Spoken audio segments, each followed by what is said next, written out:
ಸ್ನೇಹಿತರೆ ನಮಸ್ತೆ. ನಿಮಗೆಲ್ಲ ಮತ್ತೊಮ್ಮೆ ಯದ್ಗಿರ್ ನ್ಯೂಸ್ಗೆ ಸ್ವಾಗತ. ನಾಳೆಯಿಂದ ಬೆಳಗಾವಿಯ ಸುವರ್ಣಸೌಧದಲ್ಲಿ, ಉತ್ತರ ಕರ್ನಾಟಕದ ಬೆಳಗಾವಿಯ ಸುವರ್ಣಸೌಧದಲ್ಲಿ ನಾಳೆ ಬೆಳಗ್ಗೆ 10 ಗಂಟೆಯಿಂದ ಅಧಿವೇಶನವನ್ನು ಸ್ಟಾರ್ಟ್ ನಡೀತಾ ಇದೆ. ಇದು ನಮ್ಮೆಲ್ಲರಿಗೆ ಒಂದು ರೀತಿ ಖುಷಿಯ ವಿಷಯ. ಉತ್ತರ ಕನ್ನಡದ ಭಾಗದ ಬೆಳಗಾವಿಯಲ್ಲಿ ಏನು ಸುವರ್ಣಸೌಧದಲ್ಲಿ ಮಾಡ್ತಾ ಇದ್ದೀರಿ, ಬಹಳಷ್ಟು ಹೆಮ್ಮೆಯ ವಿಷಯ.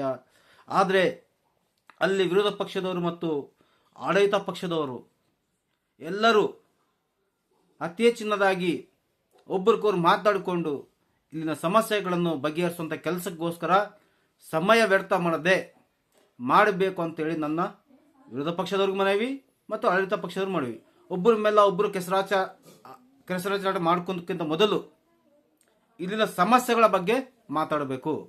ಇಲ್ಲಿ ಸಮಸ್ಯೆಗಳು ಏನಿದಾವೆ, ನಾವು ಯಾಕೆ ಇಲ್ಲಿ ಮಾಡ್ತಾ ಇದ್ದೇವೆ ಅನ್ನೋದ್ರ ಬಗ್ಗೆ ಯೋಚನೆ ಮಾಡಿಕೊಂಡು ಇಲ್ಲಿನ ಸಮಸ್ಯೆಗಳ ಬಗ್ಗೆ 90% ಆಗಿ ಸಭೆಯನ್ನು ಮುಂದುವರಿಸಬೇಕಂತ ನನ್ನ ಮನವಿ. ಧನ್ಯವಾದಗಳು.